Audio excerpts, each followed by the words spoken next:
la douleur du succès.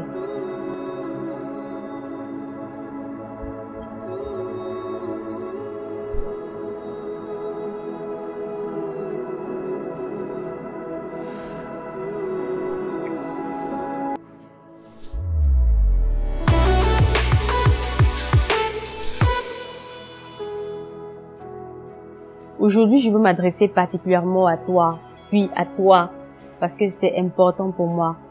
Je veux savoir si tu vas bien. Je veux savoir si tout ce que tu as mis en place depuis est en train de finalement prendre forme. Et je veux savoir si tu es à l'aise dans l'environnement dans lequel tu es. Parce que tu sais, quand les amis sont partis, quand la nuit est tombée, quand tu es seul chez toi le soir, face à toi-même, tu arrêtes de faire semblant. Tu arrêtes de faire semblant parce qu'au fond de toi, tu sais si réellement tu es heureux ou pas. Tu sais si réellement tu es comblé ou pas. Et dans des moments particuliers comme ceux-là qui nous arrivent à tous, je suis certaine, on a des questions qui fusent de partout dans notre tête. On cherche la bonne idée, on cherche le bon concept, on cherche la bonne démarche qui va nous permettre de parvenir à nos fins et qui va nous permettre de nous réaliser concrètement comme on le voudrait. Et si on fait tout ça, si on est constamment dans ces réflexions-là, c'est parce qu'on a envie de réussir, n'est-ce pas? Mais tu sais, réussir, ça fait très mal. Réussir, ça fait mal. Parce que le chemin qui mène au succès est bondé d'obstacles. Il y a des difficultés comme tu n'as pas idée. Et dans cette marche folle vers le succès, tu vas te rendre compte que tu vas devoir te séparer de certaines personnes. Ta folle envie de réussir va t'amener à te séparer de beaucoup de personnes.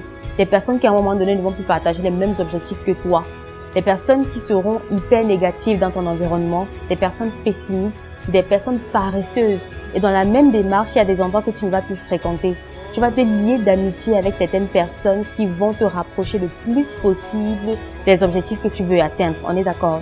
Ce qui est incroyable, c'est que dans le groupe de personnes de qualité que tu vas choisir de garder avec toi parce que estimant que ce sont ces personnes-là qui sont habilitées à te mener à tes fins et à t'aider à te réaliser concrètement, tu vas être étonné de savoir que parmi ces personnes-là, il y en a encore qui vont t'abandonner. Peut-être ça sera incompréhensible pour toi, pour des raisons peut-être qui leur seront valables ou pas. Mais quoi qu'il en soit, elles vont t'abandonner sur le chemin. Et dans cette situation-là, tu n'as pas à en vouloir à qui que ce soit. Tu n'as pas à garder rancune à qui que ce soit. Tu dois rester focalisé. Focalisé sur quoi? Sur le travail. Tu dois rester focalisé sur le travail parce que tu as des objectifs à atteindre et tu ne dois pas te laisser distraire par quoi que ce soit. Pourquoi? Parce que quand tu abandonnes, ça fait partie du process. Quand on te laisse tomber, quand tu t'y attends pas, ça fait partie des éléments qui vont te permettre d'atteindre tes objectifs et de travailler le mental dont tu as besoin pour être au sommet et de rester comme il se doit. Tu sais, les gens aiment quand tu ne fous absolument rien de ta vie. Que ce soit en famille, que ce soit les amis, que ce soit des connaissances, je parle des personnes éloignées. On aime quand rien n'avance chez toi ou alors quand tu es stable.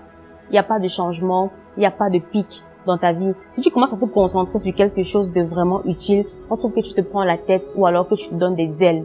Et des personnes comme ça vont prendre plaisir à t'appeler quasi régulièrement pour prendre des nouvelles, juste pour se rassurer que tu es au même niveau, tu es stable ou du moins rien n'a réellement avancé. Pourquoi? Parce que lorsque tu avances, il y a des personnes que ça dérange. Et lorsque tu avances, il y a des personnes que ça frustre. C'est la raison pour laquelle lorsqu'on t'appelle, on aime quand tu vas mal. On aime quand les choses ne se passent pas bien. On aime quand tu te plains. On va t'appeler. Allô? Ah, comment tu vas? Non, ça ne va pas. Vraiment, c'est très dur. J'ai du mal à m'en sortir. Il y a un projet là que j'ai envie de financer, mais je n'arrive pas. La vie est dure, mais on fait des efforts pour que ça aille tous les jours. Asia, ouais, beaucoup de courage. Asia, beaucoup de courage, ça va aller. Mais quand tu vas rassembler tout le courage qu'il te donne, quand tu vas rassembler tous les Asia qu'il te donne pour pouvoir faire quelque chose de concret, quelque chose de productif, tu ne vas plus voir personne. Il y aura plus personne pour te dire du courage parce qu'on a vu que tu es en train de faire quelque chose d'utile. Personne ne va te soutenir, personne ne va t'accompagner, personne ne va encore t'encourager. Il n'y aura plus d'Asia dans le travail. Réussir, ça fait mal. Le chemin qui mène au succès est vraiment très douloureux.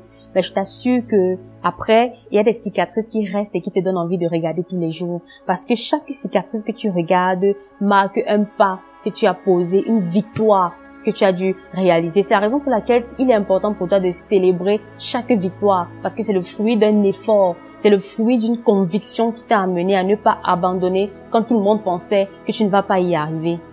Quand tu seras au sommet, assure-toi d'être fier de toi. Assure-toi de te retourner, de regarder le chemin parcouru et de te féliciter pour ce que tu as accompli. Mais lorsque tu seras au sommet, puisqu'on va se retrouver au sommet, il est important de faire les choses différemment. Il faudra rester humble. Il faudra amener ceux qui t'ont laissé tomber quand il ne fallait pas à comprendre comment est-ce que les choses se passent. Il faudra montrer le chemin à ceux qui ne savent pas. Et toi, il faudra que tu t'ériges en chandelier, en sentinelle, en aide et en chemin également pour les personnes qui vont venir derrière toi. J'espère que tu as aimé parler de la douleur du succès. J'espère que tu es réconforté quelque part après avoir écouté cette vidéo. Et donc, je t'invite à liker, à partager, à t'abonner et surtout à activer la cloche de notification pour être notifié lorsqu'il y aura toutes les autres vidéos. Du fond du cœur, je te souhaite beaucoup de courage dans tes activités et on se retrouve la semaine prochaine pour une autre vidéo.